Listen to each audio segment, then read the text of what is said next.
The Rings of Akhaten became one of two very mixed stories from the second half of Series 7. Some critics can stand saying it was generic and a bore.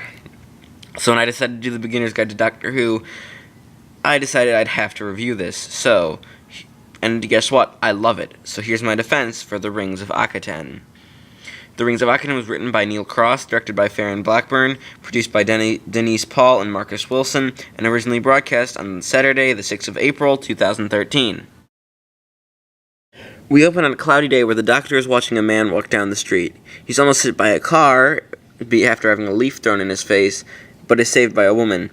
We later see that they start dating. He gives her the leaf that made them meet and fall in love.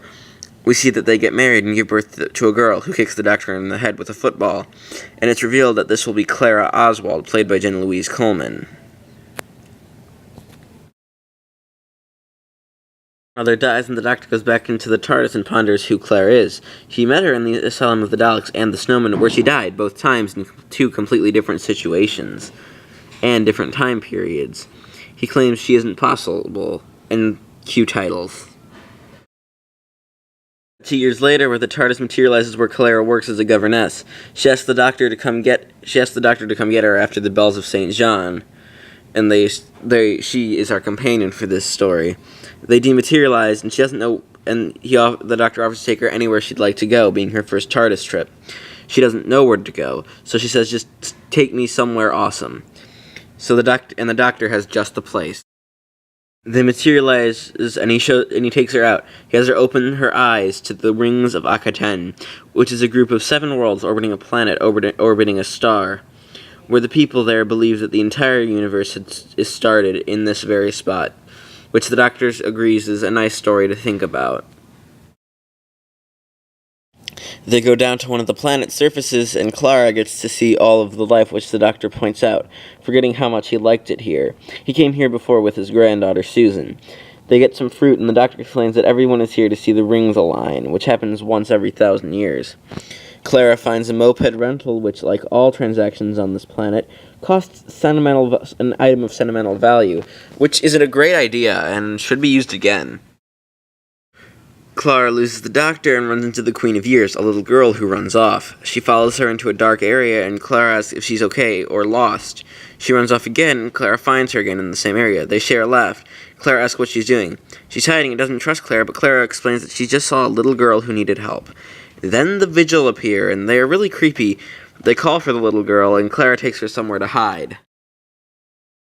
They get to the TARDIS, which won't let Clara in because it doesn't like Clara, so they hide behind it. Clara asks if someone's trying to hurt the girl. She explains that she's Mary Galal, and she has to sing a song in front of everyone to a god, and she's scared of screwing up.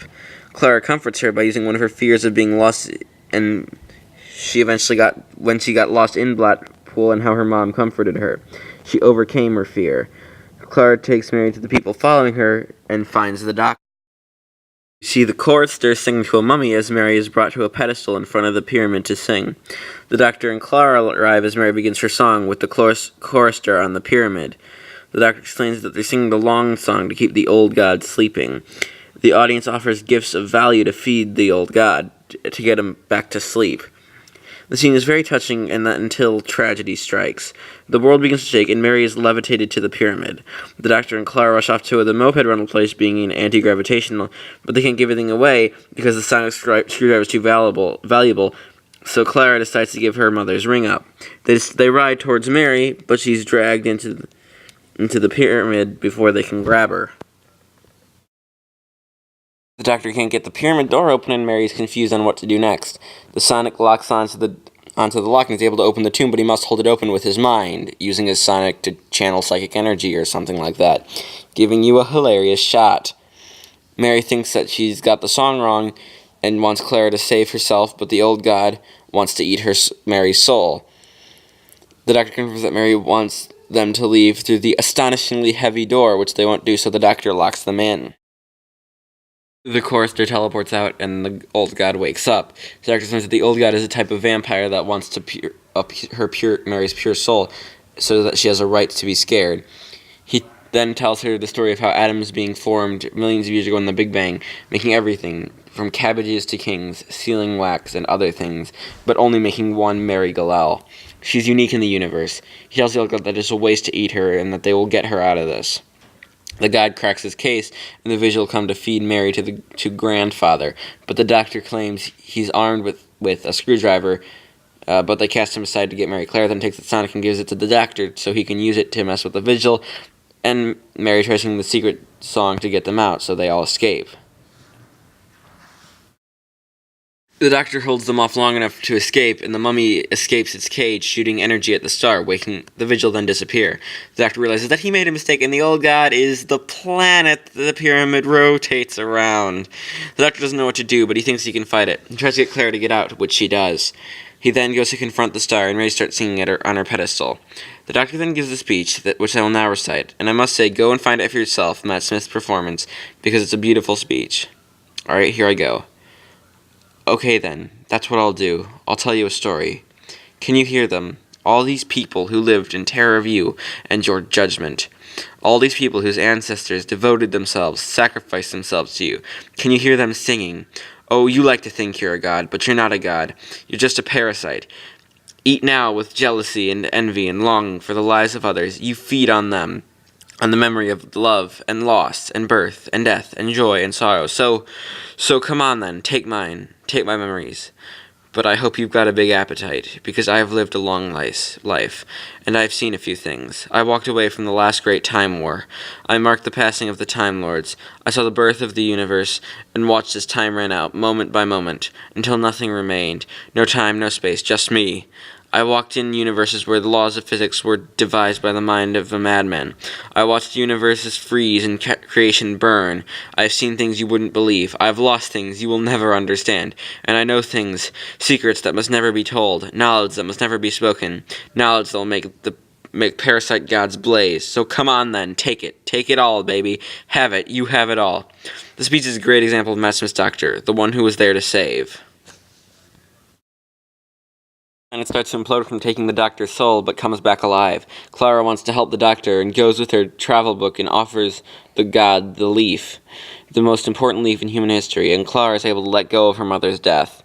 It eats the leaf and can't stand what could have been, an infinity, too much for its appetite. The planet stops, and the doctor brings Clara back home to her job. Same everything, and Clara realizes the doctor has been following her around her his entire life.